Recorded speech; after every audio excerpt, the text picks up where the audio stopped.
Hello, I'm going to show you today how to construct one of my shadow boxes. I'm working with the Four Leaf Clover. Has 9 layers, and it goes together pretty quick and easy. Just get started. What I start with is, obviously, I have cut my images, my layers, and I have them stacked in the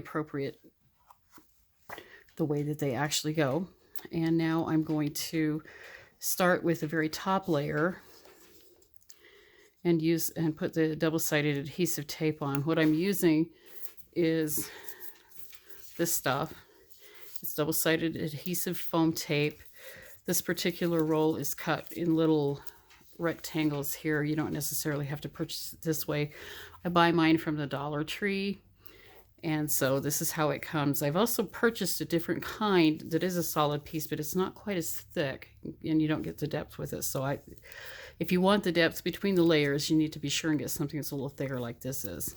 So I've pulled some off of here, pulled them up, and I've stuck them down to my cutting mat. And then I have actually cut these. Each of these is cut into quarters. And I've pulled the tape off of, this is sticky here. I've pulled the tape off the top of it so I can just pick them up and put them onto my paper. So I flipped my layer over here, and I'm going to use my X-Acto knife to pick these up, and I put one in each corner. And it's really super sticky. I know there's a concern for some people that this is not acid free, and I have no idea if it is or not. Most of the stuff that I do like this, I'm giving as a card or a gift, and so for it to last or survive and not turn yellow over a period of years is not really that big a concern to me. If it is a concern for you, then you can purchase either on Amazon or your art supply store. You can buy the same stuff and make sure that it says on it that it's acid free. Now I'm putting one in each corner here and in the middle of each side. These are not all the same size, and it doesn't really matter to me. It doesn't matter to me. If it's a bother for you, then you need to make sure they're all the same size. Like that. And now I'm going to put this, there is not an upside or a downside or anything to this, but some things that you do there will be, so make sure that you're placing it the right direction. This is the back of it. Now I'm going to pull my first layer over here, and I'm just eyeballing it. I'm standing directly over it so I can see if it's lined up evenly on each side, and I'm laying it down on there and pressing it down.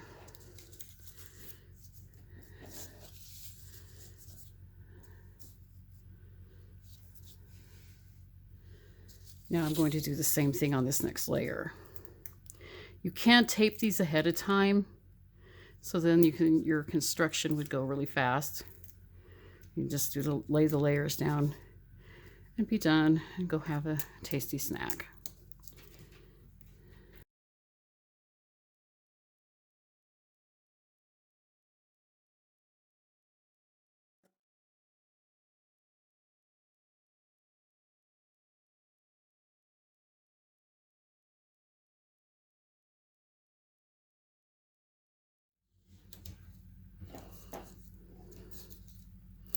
Now if you wanted to, see, I didn't get this lined up straight, so I'm going to pull that back up. If you wanted to put the little mini lights in between each layer, I'm not doing that with this. I will do it on the very back layer, but you would line your strands up around where they're not going to show and tape them in place.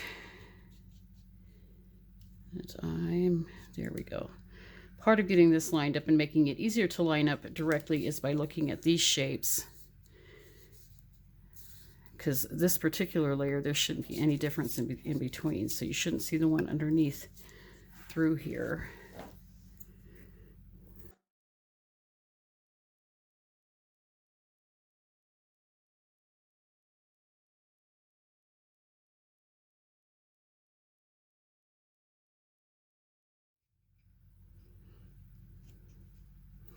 Now you can't really see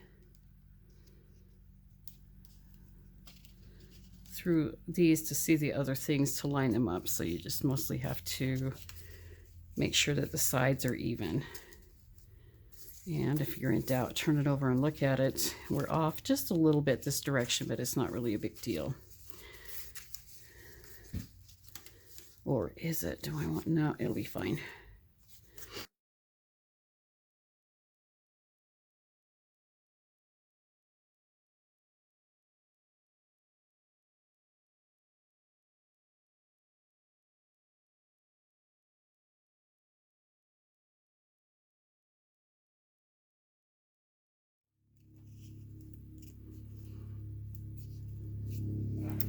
Also, and it may be easier for you to line these up, you can actually start the other direction and stack them on top of each other from here, which might be a better option actually in order to see that everything is lining up where it should be. Either way works, and this is working just fine too.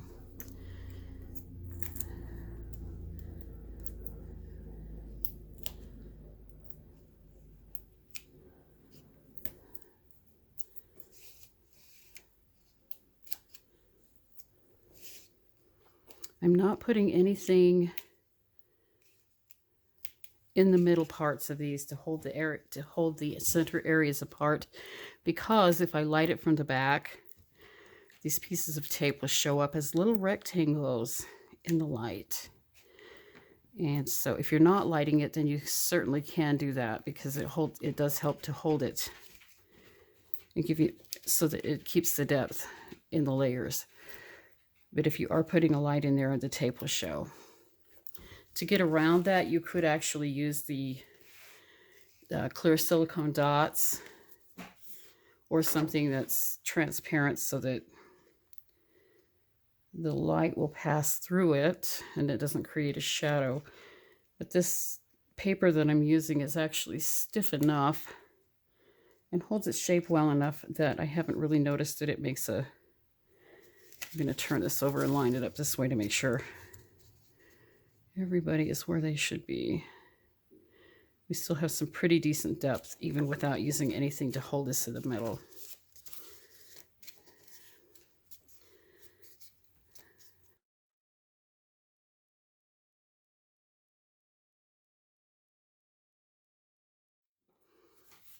And this is actually how I do it. I'm just going to pull the paper stuff off. I could cut it first, but then you have to peel all the little individual things, and that's kind of a pain. So let's pull those off and then cut it.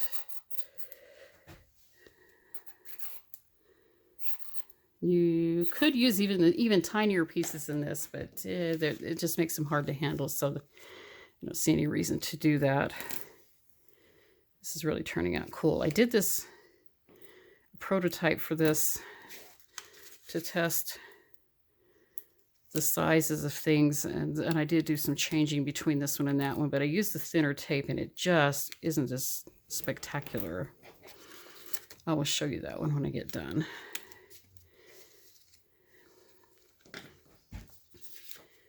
Now I have to remember when I'm putting this down to turn it over, because it needs to be this. We're looking at this from the back.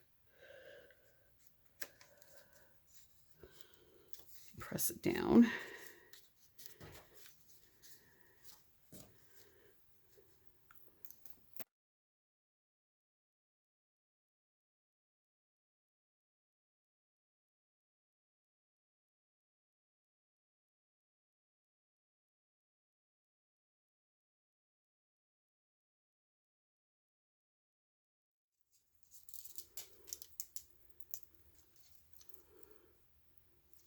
Now I'm going to, I should have had this prepared ahead of time, but yeah, I don't.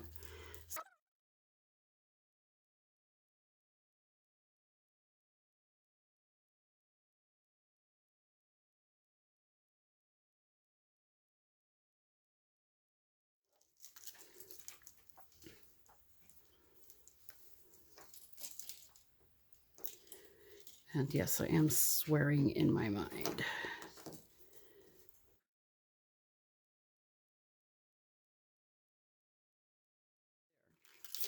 Now, when I put this in here, I actually just want to coil it around and around and around so that the lights are hitting all the open areas in here and they're kind of not all in one spot. And I need this little dude, the control piece. See, they do work. Always check that before you tape it in there. I want that to come out either on the side here, so that, and the wire is super thin, so once you put this into a frame, it will slip right through there. I'm going to turn this over and show you how it looks without the light. Let me just put the white background in. So if you didn't want to put the lights in, it looks lovely, and it's not really necessary. And you put that in a frame and you give it to your mom and she'll cry and it's a success. But I'm going to put a strand of lights in here because it really is pretty. I'm just using some Scotch Magic tape. It's see-through, it's clear, so it's not going to impede any of my light shining through. I'm going to tape that first piece down. Be super careful pushing on this because you obviously have layers going on. And then the first little light is just right here. I can turn this on for you so you can see. And I'm going to wrap it. It's actually the first one's right here. It's a good thing I did turn that on. Wrap it around and get some placement with it. This wire is super fun. I'm going to put a piece of tape up here at the top to help hold it. This is probably, I'm sure it's not acid-free either, this tape, but we already talked about that, so you do how you feel like you should do it. I'm not going to get too far out to the sides because there are so many layers of this that the light's probably not going to pass through the whole thing here. It will pass through in the little clover, so I do want to make sure I have some. In fact, I'm going to push that out there. I do want to make sure I get some light that comes up through those.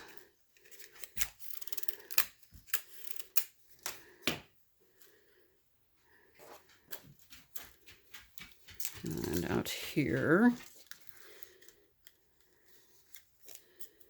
a piece of tape.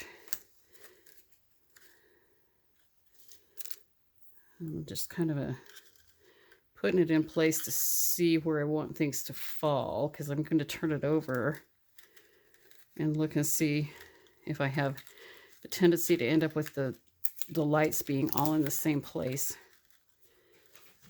See, like these are here. Yeah, that's not cool. So I'm going to flip this over, super careful, and I can't see. Yep, that helped. But you can see from over here if you have them lined up and you have too many all in the same place. And you just move them. Move them around until they work the way they should. Try not to, well, don't put a wire across where it's going to pop through so people can see it and say, oh, look, I saw what you did there. Because, yeah, that's not good. So I'm going to tape that into that spot there, and I'm going to put another piece over here on the side. I'm not getting overly carried away with tape, mostly because putting the back piece on here is going to help hold it in place. So, and this extra layer of depth from the tape will also give you your space. It gives you a little bit extra space on that very back layer. So let me get my tape ready here.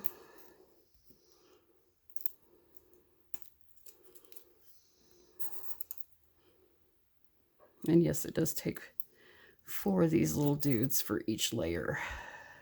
4 pieces of tape, in case you're wondering how much you need. So, 1.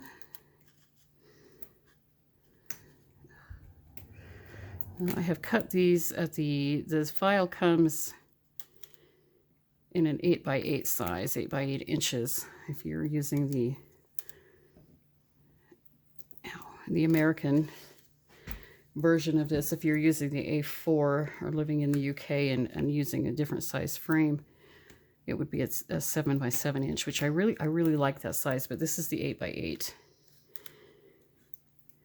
And if you, I did cut this particular one using my Cricut. The other one that I'm going to show you, I cut by hand. And so either way works really well. And surprisingly, it didn't take me too much longer to cut them by hand than it did on the machine. So, because I really, really like hand cutting. Sometimes for the purposes of just getting things done, I use my machine and for testing it. Because okay, I'm pushing that down. And that is all there is to it. Now you can take this and pop it into a, see how cute that is? You can't see it as really well, but I'll have a photo of it for when I post it up on my Etsy site. The version that I did with the thinner tape and the little bit smaller interior stuff is this one. So you can see there's quite a, of course the light here shows the shadows really well, but on this one it's got a much more dramatic depth to it. So either one, they work really well, but I really do prefer this one. Thanks for watching. I hope you're willing to give this one a try because it's really kind of quick and easy to do.